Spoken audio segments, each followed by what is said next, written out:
Shalom, graça e paz a todos. Nesse instante nós vamos ouvir uma palavra da parte de Deus que se encontra no Evangelho segundo escreveu Lucas, capítulo de número 24, versículo de número 30 a seguir. Evangelho segundo escreveu Lucas, capítulo de número 24, versículo 30 a seguir, que nos diz assim: E aconteceu que, estando com eles à mesa, tomando pão, o abençoou e partiu e lhe deu. Abriram-se-lhes então os olhos e conheceram, mas ele desapareceu. E disseram um para o outro: Porventura não ardia em nós o nosso coração, quando pelo caminho nos falava e quando nos abria as Escrituras. Louvado seja o Senhor. Meus irmãos, esse texto em questão, ele nos remete ao fato de quando Jesus, ele ressuscita. Jesus, aqui ele havia morrido, 3 dias se passaram e ele ressuscita. O texto que nós lemos, um trecho tirado do capítulo de número 24, o capítulo 24 começa com 2 discípulos de Jesus a caminho da cidade de Emaús. Eles saem de Jerusalém e vão para Emaús. Só que a Bíblia diz que no meio do caminho, enquanto eles conversavam, dialogavam ali, alguém começa a caminhar junto com eles. E sobre o que eles falavam? Eles justamente falavam sobre Jesus, sobre a morte de Jesus. E o texto vai nos mostrar que eles estão tristes.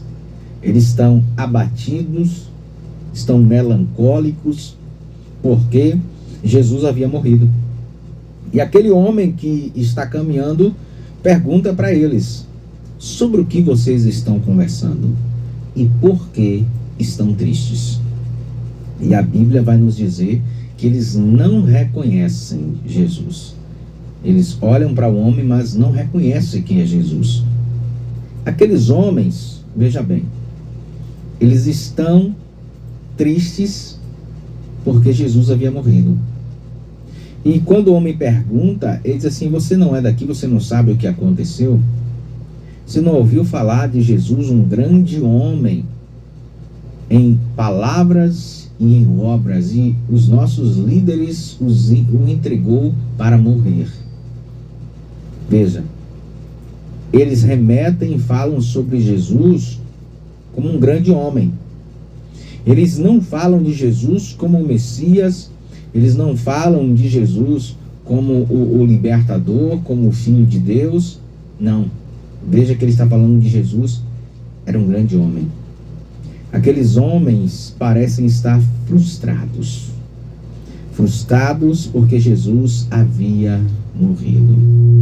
Frustrados porque, na expectativa deles, Jesus iria restaurar a Israel. Mas era uma expectativa, um pensamento da maneira deles. Então eles não conseguem ali entender e saber que é Jesus que está falando com eles, mesmo com a maneira que aquele homem falava. E Jesus tinha uma maneira peculiar de falar com os discípulos. Eles não percebem. Jesus começa a falar-lhes, explicar-lhes as Escrituras, e eles não percebem porque eles estão tristes. Eles estão abalados pelas circunstâncias, pelo problema que aconteceu. Muitas vezes, as pessoas não conseguem enxergar Jesus porque estão mergulhados nos seus pecados, mergulhados nos seus problemas, nas lutas que enfrentam, e não conseguem enxergar o trabalhar de Deus. Não conseguem enxergar e veem Jesus naquele instante nas suas vidas. Porque o Senhor ele está em todo momento. Nas pequenas coisas o Senhor ele está presente. Mas às vezes só reconhecemos quando é algo grandioso, algo fabuloso. Aí nós vamos reconhecer a mão de Deus, mas Deus trabalha também nas pequenas coisas. E aqueles homens, por estarem tristes, abaladas as suas expectativas e as suas esperanças, eles não veem Jesus. Muitas vezes nós colocamos expectativas e esperanças em Deus que Deus não nos prometeu, que Deus não falou que ia fazer. Às vezes nós começamos a criar expectativas e não vamos a Deus perguntar se o Senhor está de acordo, se está dentro do projeto dele. É como um filho. Você tem um filho e de repente seu filho chega na sua casa com um carro e diz assim: meu pai, comprei esse carro aqui para o senhor pagar para mim. Você vai pagar? Não, pelo contrário, você vai dar um puxão de orelha. Você vai dizer: eu não mandei você comprar, eu não disse que você poderia comprar. Agora você vai ter que se virar e arcar com as consequências. Então, muitas vezes, nós enxergamos Deus e colocamos Deus como esse filho que chega para um pai com um carro dizendo que comprou e que é para o pai pagar. Às vezes a gente age assim com Deus. A gente projeta, a gente planeja, a gente faz coisas, e aí a gente chega para Deus e diz: aí Deus, eu quero isso aqui, é dessa maneira, isso aqui que eu quero fazer, e pensa que Deus tem que fazer só porque nós queremos. Não. Nós temos que entrar e estar alinhado com aquilo que Deus quer para as nossas vidas. Veja que a Bíblia vai dizer que nós podemos todas as coisas em Deus, sim. Mas como é que nós podemos? A Bíblia vai dizer que tudo que a gente orar crendo não será concedido, sim. Mas como é que é a concessão disso aí? A Bíblia vai deixar bem claro. É se nós estivermos em Deus. E se a palavra do Senhor estiver em nós, então tudo que nós pedirmos, crendo, nós vamos receber. Por quê? Porque a partir do momento que eu começo a me alinhar com a palavra de Deus, eu começo a entender o que Deus quer e começo a orar de acordo com aquilo que Deus quer. Começo a pedir aquilo que Deus quer. Vê que Jesus, na oração do Pai Nosso, ele diz o quê? Senhor, faça-se a tua vontade na terra como é no céu. Eu começo a orar e falar com Deus para que a vontade dele se cumpra. Eu começo a enxergar e a ver o que é que Deus quer para a minha vida. Então eu não serei frustrado, porque eu começo a andar segundo aquilo que Deus ele requer de mim. Então, aqueles homens, eles tinham um pensamento que não era o pensamento de Jesus, o pensamento de Deus. Não era o que Deus iria fazer e a maneira que Deus iria fazer. Veja que ele diz: nós achávamos que ele ia restaurar Israel. É a palavra daqueles homens. Nós achávamos que ele iria restaurar Israel, mas ele morreu. E já é hoje o terceiro dia. Veja, a expectativa daqueles homens era que Jesus iria restaurar Israel ao pensamento deles, a maneira que eles enxergavam. Qual era o pensamento do israelita? Que haveria um Messias que se levantaria contra o governo romano, que dominava Israel naquela época, e iria libertar a nação do domínio romano e restaurar o reino de Israel. Só que Jesus não veio para isso dessa maneira.